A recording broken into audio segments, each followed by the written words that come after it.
The otter and the dipper rely on ice-free streams and rivers for a supply of fresh food.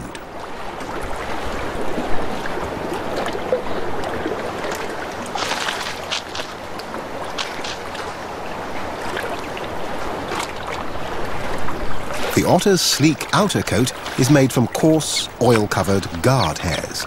These lie flat during swimming, trapping an insulating layer of air and keeping the inner fur and skin dry.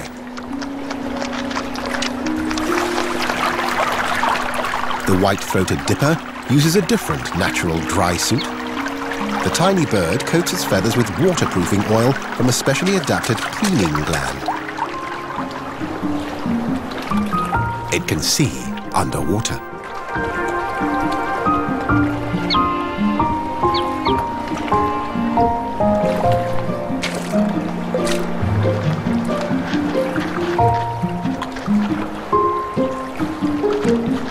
A quick glance beneath the surface, and the dipper spots its target and takes the plunge. Crustaceans and caddisfly larvae are valuable sources of protein.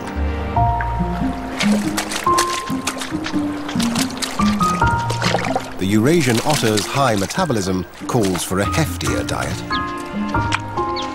It must eat up to 15% of its body weight every day. Fish and crayfish, slowed by the cold, make easy pickings.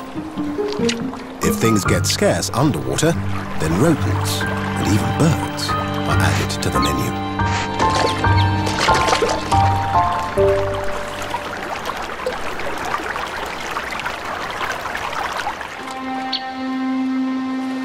For the Swedish cranes, life is not easy. The birds arrived early, but Nordic weather is unpredictable, and this year, spring is late. They are laying their eggs on schedule, but it's still far too cold.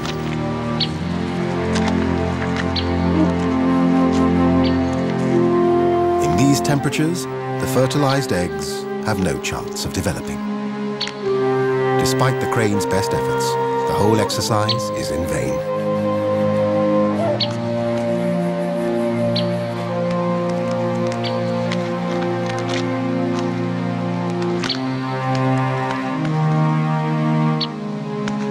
The survival of these birds may depend on their ability to adapt to their changing world.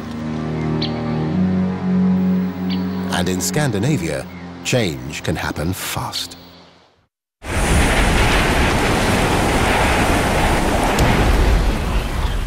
Iceland's Eyjafjallajökull has exploded into life. And it's hurling over 750 tons of pulverized rock into the air every second.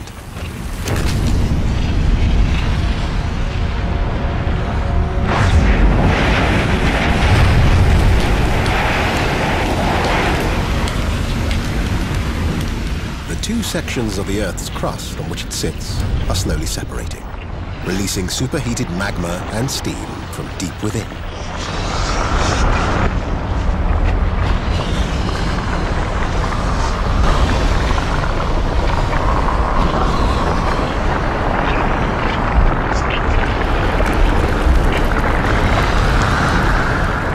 Pulverized rock and scorched earth form a blanket that smothers everything in its path. Vegetation is suffocated. The dense ash cloud blots out sunlight for hundreds of kilometers and brings Europe's air traffic to a standstill. Iceland is quite literally being torn apart. The appearance of the landscape changes from polar to lunar.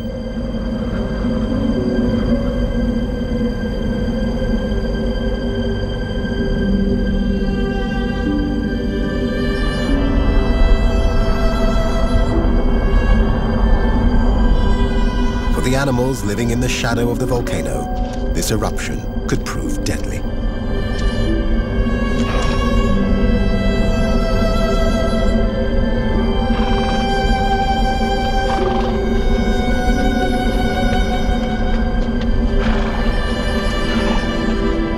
ash contains toxic chemicals and shards of volcanic glass. With this much ash on the ground, the horses cannot graze. They will have to move or starve.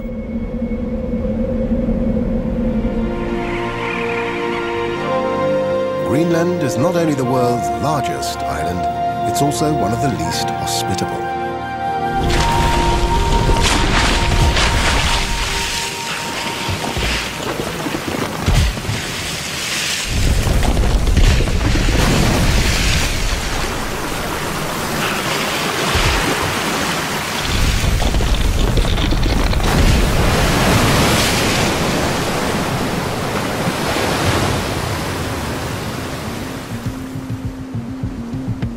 80% of the island is blanketed by a massive layer of ice.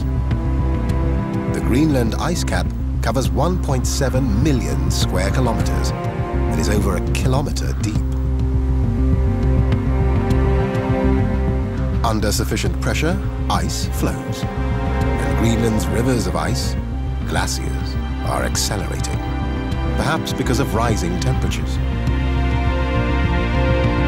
Some of them hit speeds of 20 meters a day as they move towards the coast.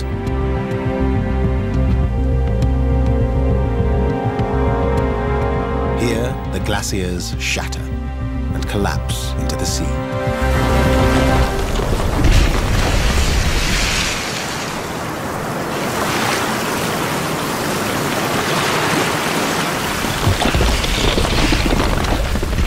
Few creatures can survive in this violent landscape, but one has become an expert. The polar bear is the world's largest land predator, but it mainly hunts on the ice, using shifting flows to stalk seals.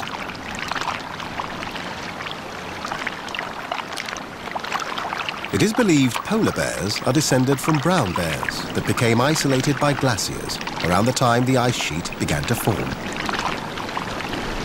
A series of evolutionary changes has allowed them to thrive.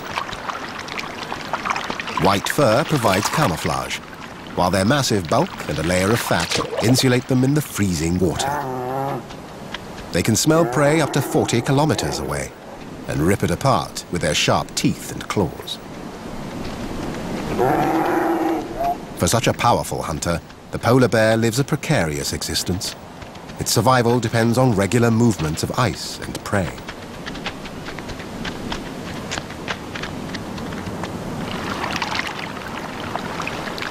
But bears aren't the only giants here.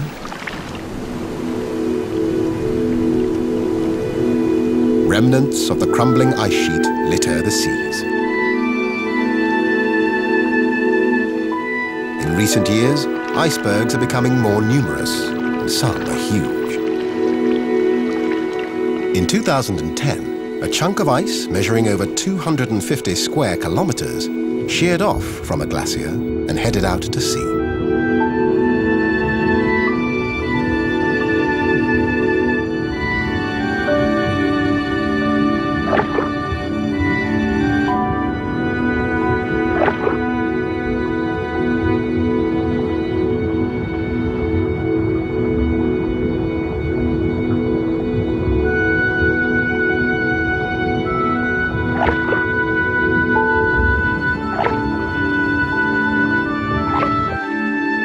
These floating megaliths drift, sometimes for months, before they slowly melt away.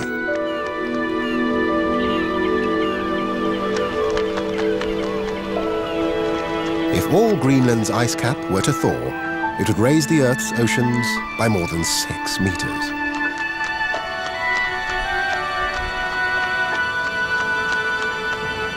Warmer summers and warmer seas mean that in the north, snow and ice are vanishing at an increasing rate.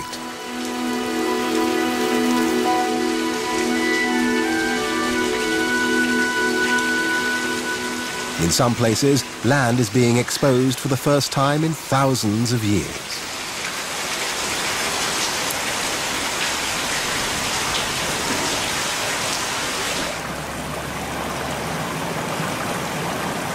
In the north of the island, receding ice brings promise of a more varied menu for the Arctic fox.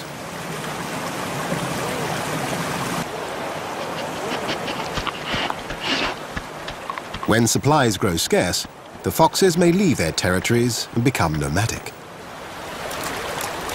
For some, winter coats are already giving way to shorter summer fur. Solitary scavenging is the most effective way to survive. Although they often mate for life, pairs may be driven many miles apart in their search for food. When you're hungry, a washed-up mussel is not much of a meal.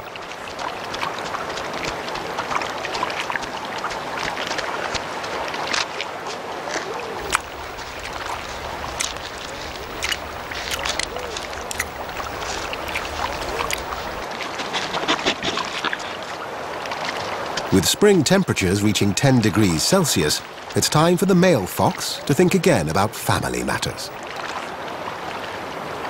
It's time to reconnect with his mate.